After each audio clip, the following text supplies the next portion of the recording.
low-key. I have not seen Nephew until today. I didn't see him at all yesterday. He was chilling. Like, no, 100%. The only time I saw him was, like, in the background shots waiting for other teams to play, you know what I mean? But, yeah, he is here. He is the one that's going to be stepping up in the secondary position to hopefully give FlyQuest a chance at a 40 bomb now. But, of course, Dual Kevin is going to be standing in his way. That's who they decide to send up, pretty much locking in the thought of Do versus Punk in that anchor battle. But, of course, Jack is still looming in the shadows as well, especially after that tiebreaker win yesterday. He is more than a viable option to set up against Punk.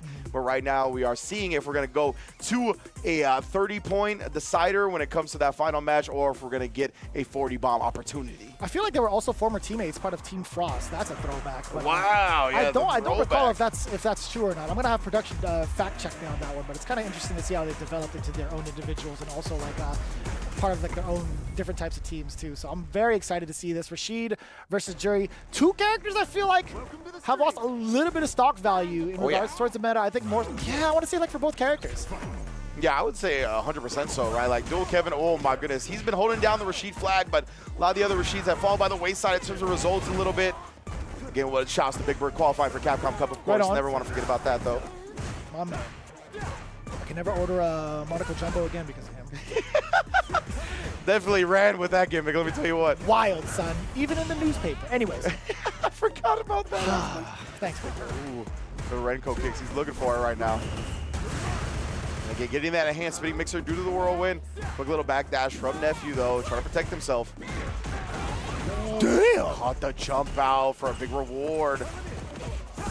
Nephew looking for a whole lot of parries right now. It's getting him in trouble solo on the drive gauge, but that tech throw is a nice little boost. Damn! He got like a bar down. Actually, got full bar. That's what it felt like. Great Desert Storm, though. Chipping the rest of it. We do secure it. No, it's actually to his own volition. The drive reversal excellently played, too, because it would have left Rashid in some pretty significant plus frames. Nephew was busting out the neutral jumps as well, trying to catch Dual Kevin, going for like an overhead, a flip punch, or a spinning mixer. Saw the neutral jump there again. Oh, the flip kick this time coming through. He gets the counter hit afterwards. Dual Kevin closes out that first round. So on the first Kevin on the docket, will Nephew be prepared for the second one? I still don't know the origin of that story. I don't know, man. I gotta figure it out eventually, but Nephew, pretty expensive start. Although he has the corners semi-locked down, Dual Kevin easily finding a way out and now being able to cover his ground with the anti-air. Nephew's looking pretty close to burnout already. That's what happened to him in the last round as well, where he just kind of got hamstrung, having only a bar and some change for most of the round. This time he's going to switch that up, right? Let's spin the level 3 now, give ourselves a chance to build a bunch of meteor for that ideal round 3, but also take the drive gauge control back. Damn, that's a punish counter and a half against the low medium kick. Now we get the GDS. Power plus. Nephew, can you withstand the pain? You can actually. Perfect parry. Some of that Sage Am Slam practice coming in. Yeah, legit. SK your heart out, but right now we get the jump in as well as he caught Dual Kevin committing to that staying medium kick, right? You see Nephew, he's been kind of playing around with some neutral jumps. Now we're seeing the forward jump as well to try to catch these lengthy buttons that Dual Kevin is going to be committing to. To be fair, stand medium kick is not that lengthy. It was just a well-timed jump. Oh, what a time to press crouching medium punch. That was counter hit against Dual Kevin. Yeah, legit just beat him to the button barely. Oh, Dual Kevin thought he was going to get thrown. He tried the drive rush out of it to avoid the punish counter, only to find an overhead. Drops at the end and corners himself. But the trade combo? Word? That's intentional? Okay, Nephew, you are a nasty, nasty fellow. Let me tell you what. I'm going to double check with him. Okay, so FlyQuest is laughing. I'm inclined to believe it's not, because I swear that's not the first time I've seen him do that, but I never heard him say like any words about it. He's never gone like, like he's never made any subtle like remarks towards any of his drops. So again, it's not the first time I've seen him do that. That is also, I feel like, what we just saw from Nephew, like the closest we get to seeing Nephew smile. So I think, yeah, that was might have been a little bit of a flub that he made the most out of. That's the thing, right? All these players know their trade combos so well, especially a player on Juri, that like, yeah, man, if you trying to scramble with him, he's going to know these opportunities to combo off of it. Yeah, it's rather funny, though, because, again, like, you could ask Nephew, and he could straight both places lie to you, and you don't believe him, because his delivery is so dry. It's like, yeah.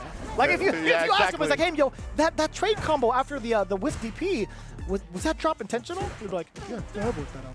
I'm like, come on, man, you're lying. Right out, Nephew. Oh, forced knockdown. Yeah, we get the juggle. That sounded like he did the Air Arabian Cyclone as well. Got knocked out of it right before it came out. It was a big break for Nephew to keep him locked down. That just makes me rethink the hitbox on that normal, man. Yeah. Cool. I should say the Arabian Sky High, excuse me. Oh my goodness, he's just going at him. What a reaction from Dual Kevin to parry in that instance though. Letting him fight this round out. Storm it again. Nephew being able to at least get a parry, at least preserve some of his drive gauge. We're not going to necessarily see anything too crazy in regards to drive reversal from Nephew, so I like that. Real subtle, getting that jab in. Yeah, huge block on the overhead. Sweetoich right back at him, but that was off drive rush, right? So it's still going to be plus range. Wow, she was skirting towards the ground right there. Yo, was it a micro walk forward? It was. He definitely held forward, and then now frame trapping him up with the mediums. That's so difficult to do, right? Micro step into the standing medium punch. Sometimes you'll get like the forward medium punch, lose all your pressure, but look at the damage that he gets off that. Punish counter, more than enough damage. That's 2 straight for Nephew. FlyQuest on a pretty solid trajectory going into the anchor spot. That is 2 whole games. Damn, 4. I want to say, like, yeah, 4 games. 2 from the side of Psycho, 2 from the side of Nephew, 0 on the board from the side of Shine and Dual Kevin. Wow, man, that is a wild start for FlyQuest for sure. This is 2 really tough teams going at it right now, right? And you can see, let's take a look at the replays here and how Nephew did it. Because it looked like Dual Kevin was off to the races, right? He lost yesterday. It looked like he was about to bounce back. Look clean with it, but Nephew with a super well-timed jump. Kind of maybe bait him into it with a little walk forward before the jump as well. It's a big thing with players, right? Is that like you have so few moments to actually react in the games and recognize what each other's doing. So baiting people into doing a button by walking just a little bit first and then jumping is huge right there. Everybody cracking up to the drop. I was mostly looking at like the face that Nephew was making as the drop was getting ready to happen, and there was a slight smirk on his face. So it's still ambiguous. I was going to say, that means I still don't know. Yeah, it's still super ambiguous, and I hate it. It's so funny. I definitely got to ask him about it later on, but Nephew securing that W